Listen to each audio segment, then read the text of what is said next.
Hello, folks. It's another episode of the CyberDudes podcast. It's episode 8. We're on the first episode of our new attempts to be regular with our recordings and releases. Fortnightly schedule, or every 2 weeks, for those not familiar with. Yeah, it's my mother vernacular, isn't it? My name is Robin Thornton, as always, and Omar's with me yet again. He always is. You're always going to be here, ain't you? Can't shuck me, man. I'm a stalker. Exactly. We're good. Good buds. I'm excited. Yeah. Thanks for having me. Well, look, it's not you are one half of this. It doesn't work if you're not here. I thought you'd let that one float by, but yes, indeed. But still, very glad we're here together, I should say. First things first. Nothing necessarily that we've got lined up in the news, but anything struck you this week or this last week or two from a cyber perspective, Omar? Really just kind of taking a peek at the fallout from the CrowdStrike stuff. We'll get into it in the news, but Yeah. I know you said not in the news, but it's really the only thing I've been really privy to or paying attention to. You can't escape it. All over my feeds, and as well as just straight up news wise. A lot of numbers getting thrown around and a lot of repercussions, and I don't feel that that's going to taper off. So we'll dig into that, but that's all I've been keeping an eye on. No, it's not. Fair enough. I've seen a few things on the threads. I think the Instagram copyright emails, like fraudulent copyright email things that seem to they look like they're coming from Instagram, but they're not. They're making a resurgence. I've also seen some fake PayPal stuff going around as well. Yeah. What phishing guys at Proofpoint call toad scams, so telephone oriented attack delivery, which fundamentally means it's a phishing email that doesn't actually come from a nasty email address or domain. It doesn't actually contain any nasty links or anything like that. It's just got a phone number for you to call under the pretext of there's been some charge made and you're going to be responsible for it. Please call us up to fix it, and then they just use it as an opportunity to take your personal details. So those have been doing the rounds. Again, I think those are quite prevalent because they use the likes of Square and PayPal's actual systems to send them, so they get around phishing safeguards and phishing filters. So that's particularly underhanded and shitty. I don't really like that, but it's the world we live in. No, that's all that's really hit me. But let's dive into the news. So our first one today, we've got Putin's trader, how Russian hackers stole millions from US investors. So this goes to, you may well have heard this week, so since, I think it was Monday, there's been a big prisoner exchange between the US and Russia, along with, who else was involved in this? Wasn't there Germany and someone It was like a 7-nation was involved in it. It was like a big trade for soccer players, right? Or like NBA stars. It was like 7 teams. There was cash considerations to be named later, right? Yeah, well, this is what I mean. There's part of what irritates me about this is that it's the nature of having slightly more sound morals than the other side. Is that we have to trade cyber criminals who there's documented evidence that they have committed illegal acts, and we have to trade them for people who have been thrown in the slammer on trumped up charges that don't really hold any weight. I mean, it's a completely asymmetrical sort of scenario. Can't say trumped up charges anymore, man. Like I don't know if we want to dip into the politics there if we want to get sounded out, but that's the irony. His charges aren't really trumped up. That's listen. How do you say something so controversial yet so true? But I just want to say categorically, I want it to be at the top of this story. Anything that got Evan Gershkovich back in the United States was going to be up to and including, sadly, as you say, trading actual assassins, cyber criminals, and other assorted pieces of human garbage that we have to trade and set free in order to get people like that American journalist, like I said, Evan back. Thank goodness. The gangster move he did on the way out, he had to write a letter to Putin, I think was the requirement before he left. Very weird and authoritarian, but at the end of the letter, he tacked down and said, "Hey, homie, let's do an interview." Right? And I thought the brass set of amazingness that it takes to say that to your jailer on the way out. Because, Yeah, you know, it's the and just balls to go dedication back to and your front. craft. Yeah, honestly, and I could just, like, I'd probably vote for him for public office. Like, if he did that, pulled it off, and still managed to ask him harder questions than Tucker Carlson did, which, I mean, it's a very low bar. Yeah, I was gonna say low Then bar. it was gonna, yeah, like, you know, asking him his real, like, documented name would be going at him harder than Tucker did. Good Lord. The glaze job that was. But, um, you know, Evan, I know we had a couple other people on there, U.S. Marine. Again, as you said, just trumped up, terrible nonsense. But this guy in particular, holy moly, this sounds like the intro to, it sounds like the premise for a spy movie, right? Or like a genre mashup between Margin Call and Bourne, I guess. But it's what I think it's a watershed moment for is exposing the fact that there's layers to these attacks now. We've known this for a little bit, but I wanted to really drive Yeah, that point home where it's not just straight up, I'm going in, I'm going to hack you. No, there's the front end of, yeah, hey, it's really an investment concern. You go through all the trouble of making it a somewhat legitimate investment arm. There was enough substance there to not be all sizzle, no steak, just yep, enough then to steal intellectual property as a result of your research of these firms for your investment concern. So massive, and just the money involved, and at the echelons of society that this guy was operating at. yeah. Sounds honestly, this sounds like an episode of Billions. I missed that show. It was one of my guilty pleasures, but this sounds like. This is madness. Several of these Russian hackers, they have operated under the guise of being financial traders, exploited cybersecurity weaknesses, and to infiltrate some financial systems and divert funds. They targeted several investment platforms using some pretty advanced methods to avoid detection of what they were really doing and obfuscate their true motives. Um, Some but would they've even used say, spear phishing. Sorry, some would even say state level sophistication. state level sophistication. Yes, well, it includes spear phishing, exploitation of zero-day vulnerabilities, which, for those who are not in the know, bugs that are not yet known about, so you can't protect against them. Yep. Cyber And once nukes. inside, sorry, Cyber cyber nukes. nukes, Yeah, essentially. Yeah. yeah. Once inside, they've been able to monitor transactions, divert funds with what's said here is remarkable precision, leveraging deep understanding of financial ops. And investors have been left grappling with the aftermath of this. There's financial losses and compromised personal information have really compounded the damage here. So, yeah, not good. And we've had to trade these guys back to get some innocent people back. Yeah. And it feels kind of like I think there's probably a bit of a damned if you do, damned if you don't for the Sure. current administration here, because Republicans were absolutely clamoring, why have we not yet got these people back from the Russians, which is hysterical because there's certain individuals within that side of the house who are kind of cozy, allegedly, with the Listen, Russian state. just look at who congratulated whom for the trade. That's the headline Oh, I yeah, want to say. No, and I'm not saying nothing that it else. was one. Yeah, and it was. I'm not saying it was one specific person in the current administration. This is obviously Yeah, a team effort. Shout out to maybe Blinken.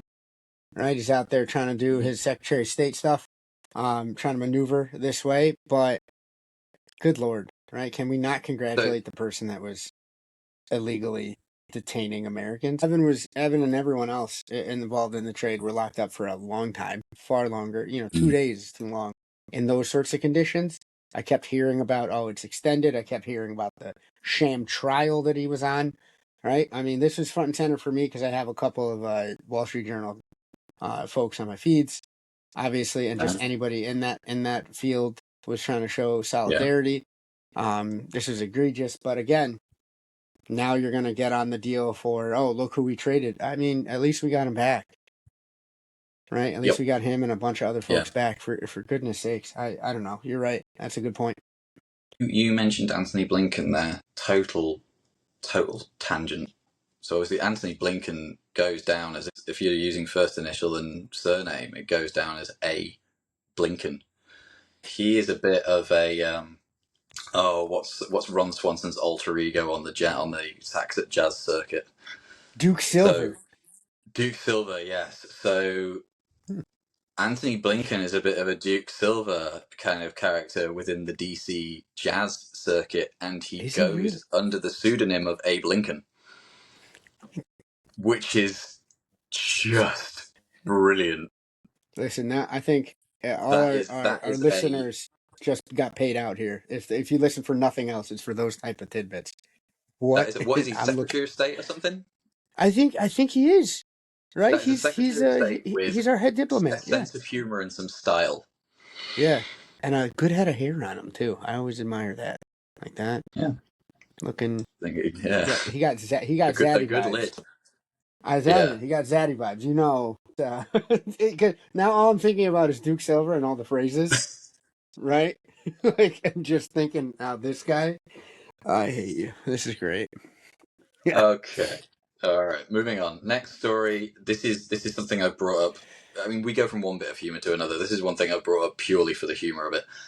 So, CISA Chief AI Officer Lisa Einstein talks AI and cybersecurity. I'm not going to go into anything about what has been talked about here outside of simply, it's a matter of large amounts of information that are being ingested by models, and there's a huge potential for leaks here. What I love most about this is Lisa Einstein, number of times in meetings that it must be, so what do we do about this, Einstein? And it must just sound really sarcastic. But it won't be. At least it But won't be up front. I will try to round out with a little bit of like newsworthiness here. okay, go for it. Yeah, It's CISA appointed an AI chief. That should that is tell good. the world, Yeah, yeah, and the industry, multiple industries, how seriously this needs to be yeah. taken. So that was, when I saw that, I'm like, okay. Yeah. Well, I mean, and this is the problem with the AI pieces. It's bifurcation. It's sort of chaos theory type stuff where things just proliferate out of control much faster than Sure. you ever considered that they might, based on small changes at the beginning. Big story from the week, purely from the IT perspective. Microsoft Azure suffers the largest ever DDoS attack, and they made it worse for themselves. Do you want to give us a rundown? Because I know you were very into this. Do you want to give us a rundown on what happened here? I struggle with this one only because it's like kick me, right? Like while they're down this week, and the polls that I've been seeing, and as a result of this, and rightfully so. And this is where this issue has been, I think, rife within cloud for ages. Misconfigurations, right? And I think Yeah, misconfigurations at the user level, the shared responsibility model is such that all the cloud providers are very stark in their we run this, you run that. So that with the users always, I want to say like 80% of the issues that you'll find misconfigurations. You didn't set up something the right way. It was a little dense to figure out. I would contend that it's made obtuse on purpose because it's in order to it's very bespoke. It's very, you can do a lot of great things with it, but I think it's kept murky in order to generate some cash. That's something, that's the tinfoil hat person in me. Now, bringing that back up to this story in particular, misconfigurations and boo-boos essentially can happen even by the folks that implement these tools. So what's left for the rest of us, right? That's where I just want to say, the grander takeaway for me, don't sleep on cloud. It's crazy to say this at 2, 3, 10 years into rolling it out. A bunch of mature enterprises are trying to continuously move to cloud every day. Cloud has been around so long that like total cost of ownership arguments are now going, should we come away from cloud, right? It's gone back and yeah, forth here. But if Microsoft can stumble implementation and configuration wise and just shoot itself in the feet to exacerbate an issue, hey, you can't do this fly by night.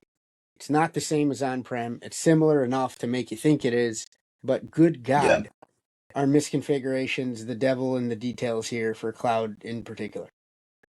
That's Yeah. my takeaway. Yeah. Yeah. And I should give a little correction here. The headline there is this error in Microsoft DDoS defenses amplified a error Azure outage. That's what it comes from, the register. And yeah, it was simple misconfiguration. The actual specific quote here comes from Microsoft themselves. Initial investigations suggest that an error in the implementation of our defenses amplified the impact of the attack rather than mitigating it. Oy, oy, oy. That's. I Not mean, good. you're playing with fire. Essentially, is Yep. my takeaway here. You know, Yeah. I get you want to be first. I get you're locked in a death battle with AWS to try to Yeah. scoop up market share. I understand all of that, and I'm a fan that there's an alternative to AWS. That's I'm excited there because if there wasn't, good grief, would some of the weird stuff that Amazon does be even worse, right? Like shutting down stuff, changing certifications. It pisses me off. Really, more so, honestly, from the implementation side, winding down Yeah. services without telling people or giving people time to switch or whatnot. Oh, it's not making us enough money. Bye. If Yeah. there was no Well, alternative, it'd be worse. there's a lot of the mantra of, and this goes for the likes of Spotify and Netflix and Disney Plus, etc. These days, even in the gaming sphere as well, when you're downloading games digitally now, Yep. because they're Yep. linked into the service from where the stuff came. It's the mantra of you'll own nothing and you'll like it, and I really, Yeah. really dislike Yeah. it. It annoys me straight up that Mm-hmm. I was going into work a couple of weeks ago after my father-in-law removed the hotspot capability from our phone plans, and I'm Mm-hmm. trying to access files on my work laptop that I think are there, and oh no, they're in the cloud. You have to download them. It's like, okay, now I cannot do any work because I don't have the files that I expected to be on my device are actually no longer now on my device. And yeah, okay, there's some security benefits of that because then it means a lost laptop, for instance, doesn't Mean cause a an breach. absolute shitstorm. Yeah. But it's a major Exactly. inconvenience for me from a work perspective when I don't have any connectivity. It I stops me being noticed. able to I work. So I noticed just have to that. go, okay, well, fine, I can't do anything now. Sure. Exactly. I noticed how weird it was for me, and I'm going to be a total nerd here for a second, but what else is new? I got a PS5 game from the library, Mm-hmm. right? I didn't know that you could do that. I think it was Yeah. the coolest thing ever. But what got me was how weird I felt putting a disc into the system. Because I Mm. haven't done that No. since honestly like a year and a half, 2 years at this point. If there's something comes out, I download it, look at what happens. A couple of days later, we just had a bit of a power outage really quick over 2 nights ago, and I only noticed because I turned my game system on, and it told me, oh hey, we had something, data might be corrupted. Like, wait a second, Yeah. right? Because I stopped playing with the game from the disc. That used to not be that way. You kind of rent or lease content at Yeah. best, but you Yep. pay owner prices is the thing, right? It's still $75 for This some well nuttiness. this Yeah. this is what irritates me about PlayStation Network, for example, is that actually I've seen instances where the digital version, because the digital version comes out at MSRP, but Yep. the likes of Target or Amazon or whoever might decide, you know what, we're gonna squeeze our margins on this, or we're gonna take a bit of a loss leader or something like that, and they'll Loss sell it leader, cheaper. So you exactly. can actually get the Yep. physical version for cheaper than digital, and it makes no bloody sense. It takes up Zero. a Zero. crap ton of space on your hard drive, and yeah, it's just really irritating. And then they can just take it away whenever they want if they decide that something in the game is no longer acceptable, and it was then, based on whoever is saying we're Sure. offended by X, Y, and Z. Sure. It's like, oh Sure. well, now that's no longer acceptable, so we're just going to remove it, and it's no longer yours because it never was in the Absolutely. first place. Yep. You bought the rights to play it, not the actual game itself. Not the code, not a copy of the code to execute on your localized Mm-hmm. hardware. Mm-hmm. It's madness Under to the me. proviso that you don't copy it and share it for profit. Sure. Right. It was complicated, and I wasn't that tech savvy at the time. Still not too much, but I wasn't doing that back in the day. Right. No. Worst thing I would do would be Game Genie it up for all you aficionados way back in the day. That's it. That's all I wanted to Yep. do. Yeah. Yeah. Madness. Anyway, moving on from that. So, CrowdStrike sued by shareholders over huge software outage. I'm not surprised that this has come along because shareholders do have a penchant for trying to, well, basically get revenge when they've lost a bunch of money, knowing that investments do carry risk. But this was, I don't like this. This was an error. No, and I looked into it a little bit. It's funny because even before you flagged it for the show, I took a peek because Yeah. it just jumped out at me, right? It was on my Yeah. LinkedIn feed. I looked, I was like, wait a second. And it's just based on a statement said at an investor call a few months ago, is what the linchpin of, I guess, the argument, high level, not a lawyer, don't pretend to Really? be Okay. one, right? Where it's, oh, our software testing is validated, vetted, and your generic boilerplate, like you're not gonna. I don't think that CrowdStrike just didn't have a program. I'll say that, and this is, I can't believe it. What a difference a week makes. Now I'm standing and defending CrowdStrike here. It had a program. This just got through. If you can pull and show me evidence, I'll change my tune here. I'll flip flop again. If you can pull emails or evidence that say, hey, something to the effect of CrowdStrike saying, hey, we know this is jacked up, but we got to push it out Put it in. anyway. Then give shareholders, turn CrowdStrike into a co-op, for God's sakes, right? Like turn it into like owned by the developers. Do something radical to it. But until then, unfortunate, build back better, but don't be attaching, because this, to me, this reeks of just, like what happened with SolarWinds or with the SEC going and chasing CISOs for stuff. Listen, the Uber guy straight up lied about stuff and was obstructing. Mhm. Different scenario. Something Yeah. happens with SolarWinds and it's a giant whoops. Yes, I think. But the thing is, to me, one of these cases is going to fall eventually, and then we're going to have precedent, and it's going to tell us where to split that baby. Where it's what is a simple whoops and what is negligence. And honestly, this I really never cape up for a corporation, but didn't Delta hire an absolute gunslinger to sue them as well for Yeah. $500 Well, million they for want 500. damages? Yeah, they want 500 million off them, which I think is relatively unrealistic. But also, Yeah. it begs the question. We talked about this on the last episode as to the DOT going after purely Delta, really. But now I'm losing sympathy with Delta because did this are American Airlines screaming for blood? Are United as Spirit as Frontier? No.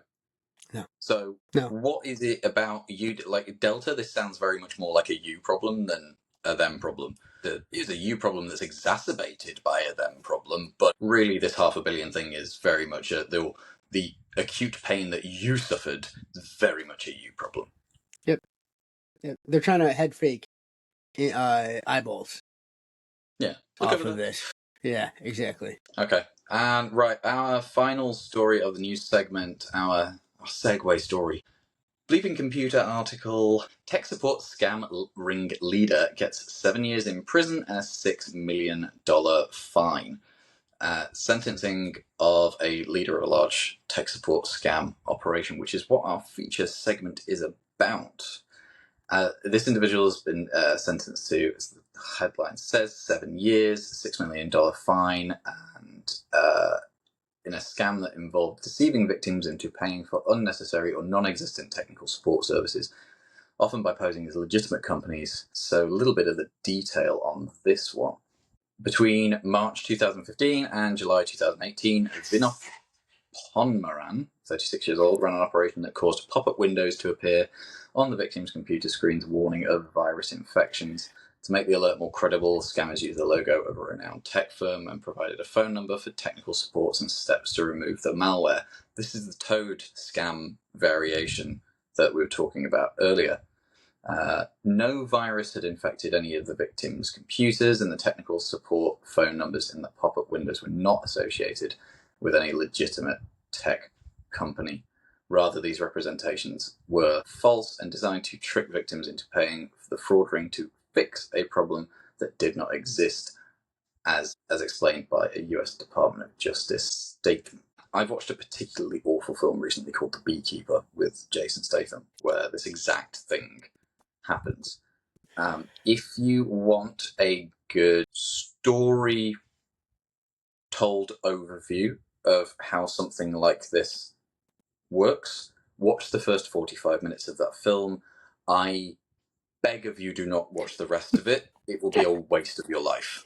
How are you Not ragging least on your because countrymen? Jason How? Statham has got this weird sort of American-British mongrel accent that he really That's doesn't need to do, because they kind of really raise the fact that it's an odd accent that is kind of half American, half British, and but sort of that's your explain it boy, away with, oh, man. he was born in the UK. Like, why don't you just use your strange Cockney accent that you have despite being born in Derby? But that's your boy, though. How do you like? I He's know it flying is, the but his flag. accents are awful. For some reason, he does this bizarre, what the fuck is that sort of thing in The Beekeeper. I just don't understand why. Anyway, so that's the main topic of our episode today, is tech support scams.